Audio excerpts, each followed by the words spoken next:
پاش ئەوەی ڕاگەیەندراوێک بە ناوی مەکتەبی سکرتارێتی یەکێتی مامۆستایانی کوردستان بڵاو کرایەوە و تێیدا ڕەتیان کردەوە کە ئەوان پرۆژەی هەژماری منیان ڕەت کردبێتەوە.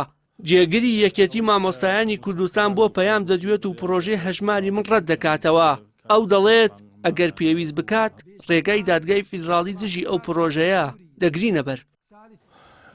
ئەوەی کە موچەخۆران دڵخۆش بوون پێی بڕیاری دادگای فیدراڵی بوو کە موچە لە کاتی خۆیان مانگانە وەکو هەموو فەرمانبەرانی عێراق لە کاتی خۆیان بدرێت و بەتابەتیش دادگای فیدراڵی حکوومەتی عێراقی و هەرێمی بەپرس کردووە لە جێبەجێکردنی ئەو کارە و لە ڕێگەی بانقە فیدراڵی حکوومیەکانی عێراقەوە بێ کە ڕافیدەین و ڕەشید و تیبی ئایا ئێمە ئومێدەوارین ئەو بڕیارە جێبەجێ بکرێت موچەخۆران چیتر دەسی دەستیان پێ بکرێت نەکرێت لە حاڵەتی ئەوەی کە حکوومەتی هەرێم دەست بەردان کات لەم ئیشە و موچە خاتەوە بەردەم ئەگەرێکی ئەوەی کە مەسەن تێکی باوەزعەکە مامۆستایان ناچار بن بەڕاستی ڕێگەی تر بگرنە بەر هەم خۆپشاندان و ناڕازایەتەکان و هەم شکاتکردن لە لای پەرلەمانی عێراقی بێ لە دادگای فیدراڵی بێت چونکە داوای مافیکی خۆیانەکەن.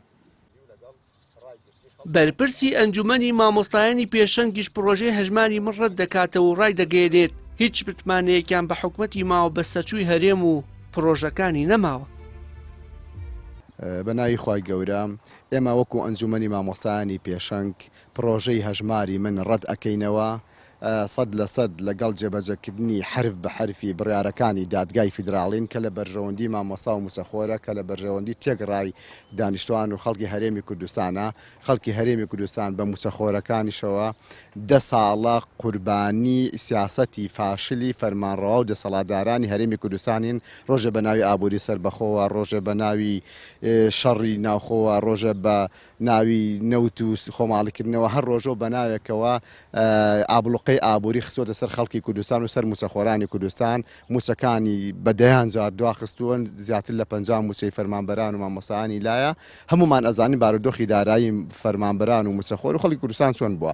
ئێستا ئەم دەرفەتە ئەم دەستکەوتە گەورەیە هاتوۆتە پێش کە دادگای فیدراڵی ئیلزامی حکوومەتی عێراقی و فیدراڵی کردووە کە موچەی هەموو خەڵکی کوردستان بنێرێ بۆ ئەمان بووبنە بەربەست لێی بۆ ئەمان مماتەڵی پێەکەن.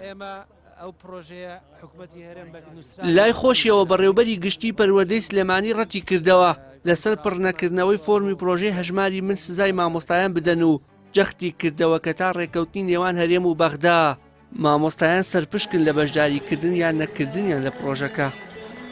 ئێمە ئەو پرۆژەیە حکوومەتی هەرێم بە نووسراوی ڕسمی بۆی نردوین و ئێمەش ملزەمین بۆی نووسراوەکەمان کردووە بۆ هەموو قوتابخانەکان کە لیژنەکان دانیشتون سەردانەکەن هەژماری من بکرێتەوەێ. ئێمە هیچ سزایەکماندانەوە بە سەراحەتوە ئیشی ئێمەش ئەو سزایە نییە.